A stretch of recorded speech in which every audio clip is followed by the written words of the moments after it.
नमस्ते। आज हम सब मिलकर फूलों की उस छुपी हुई दुनिया में झांकने वाले हैं जो हमें अक्सर दिखाई नहीं देती। देखिए, ये सिर्फ सुंदरता की कहानी नहीं है। ये तो एक कमाल की रचना की कहानी है, एक बीज से फल बनने तक के पूरे सफर की। तो कभी सोचा है कि एक फूल का असली मिशन क्या होता है? क्या उसका काम सिर्फ हमें अपनी खूबसूरती और खुशबू से खुश करना है? असल में बिल्कुल नहीं। इसकी रंग बिरंगी पंखुड़ियों के पीछे ना एक बहुत गहरा और जरूरी मकसद छिपा हुआ है। सच तो ये है कि एक फूल सिर्फ एक सुंदर चेहरा नहीं है, बल्कि वो कुदरत का एक छोटा सा इंजीनियरिंग का चमत्कार है। ये पुष्पी पौधों में प्रजनन का मतलब रिप्रोडक्शन का सेंटर है, एक बहुत ही एडवांस्ड ऑर्गन। ठीक है, तो चलिए इसके मिशन को समझते हैं।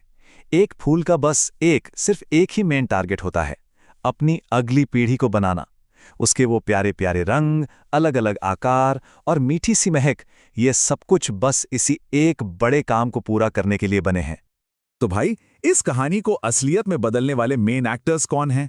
चलिए मिलते हैं उन नर और मादा हिस्सों से जिनके बिना ये रिप्रोडक्शन मुमकिन ही नहीं है। तो ये हैं हमारे दो सबसे जरूरी खिलाड़ी। एक तरफ है नर हिस्सा, जिसे पुमंग कहते हैं। इसका सीधा सा काम है परागकण यानी पॉलिन बनाना और उन्हें हवा में छोड़ना। और दूसरी तरफ है मादा हिस्सा, जिसे जायांग कहते हैं। इसका काम है उन परागकणों को रिसीव करना और भविष्य के बीज को सहेजना। चलिए इन हिस्सों को जरा और करीब से जानते हैं। जो नर हिस्सा है यानी पुंकेसर, उसमें एक परागकोश होता है जो परागकण बनाता है, और एक पतला सा डंठल पुतंतु जो उसे सहारा देता है। वहीं जो मादा हिस्सा है यानी स्त्री केसर, उसमें सबसे ऊपर एक चिपचिपा वर्तिकाग्र होता है। इसे पराग के लिए एक लैंडिंग पैड समझिए। फिर एक नली वर्तिका जो इसे अंडाशय से जोड़ती है, और आखिर में आता है अंडाशय जिसमें बीजांड होते हैं, मतलब भविष्य के बीज। चलिए अब कहानी के पहले एक्शन से भरे सीन की तरफ बढ़ते हैं। यह है परागण की जरूरी यात्रा, मतलब कैसे नर युग्मक मादा हिस्से तक अपना ये रोमांचक सफर पूरा करता है। तो ये परागण आखिर है क्या? बहुत आसान शब्दों में कहें तो ये एक फूल के नर परागकोश से पराग कणों का निकलकर मादा वर्तिकाग्र तक पहुंचने का प्रोसेस है। ये एक बहुत ही जरूरी मुलाकात है, जिसके बिना जिंदगी का पहिया आगे बढ़ ही नहीं सकता। अच्छा, इस पूरे प्रोसेस को हम 3 आसान स्टेप्स में समझ सकते हैं। पहला, रिलीज, जब परागकोश से पके हुए परागकण बाहर निकलते हैं। दूसरा, ट्रांसफर, जब हवा, पानी या छोटे-मोटे कीड़े मकोड़े इन परागकणों को एक जगह से दूसरी जगह ले जाते हैं। और तीसरा और सबसे जरूरी, अराइवल, जब पराग सही सलामत एक सही फूल के चिपचिपे वर्तिकाग्र पर लैंड कर जाता है। और अब हम पहुंचते हैं कहानी के सबसे जादुई हिस्से पर, डबल फर्टिलाइजेशन का चमत्कार। सही कहूं तो ये पौधों की दुनिया का एक अनोखा और बहुत ही स्मार्ट क्लाइमैक्स है। तो जैसे ही परागकण वर्तिकाग्र पर लैंड करता है, वो फौरन काम पर लग जाता है। वो वर्तिका से नीचे की तरफ एक ट्यूब बनाना शुरू कर देता है। ये पराग नली सीधा बीजांड की ओर बढ़ रही होती है, जैसे कोई अपने मिशन पर निकला हो।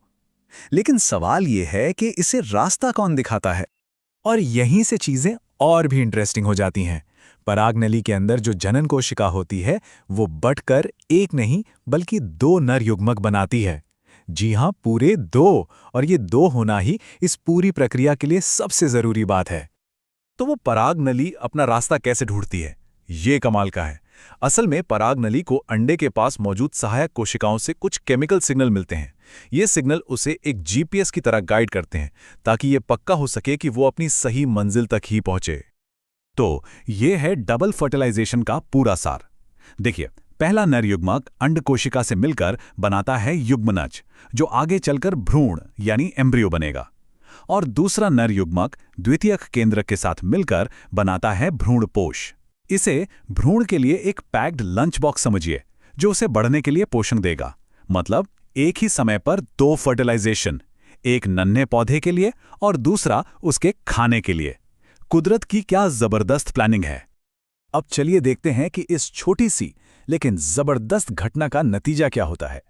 अब वक्त है फल और बीज के जन्म का, जिन्हें हम हर रोज अपनी जिंदगी में देखते हैं और खाते भी हैं। फर्टिलाइजेशन के बाद फूल की वो खूबसूरत पंखुड़ियां मुरझाकर गिर जाती हैं। बस फूल का मिशन पूरा हो गया, उसने अपना काम कर दिया।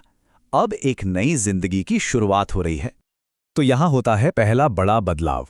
अंडाशय फूलकर फल में बदल जाता है।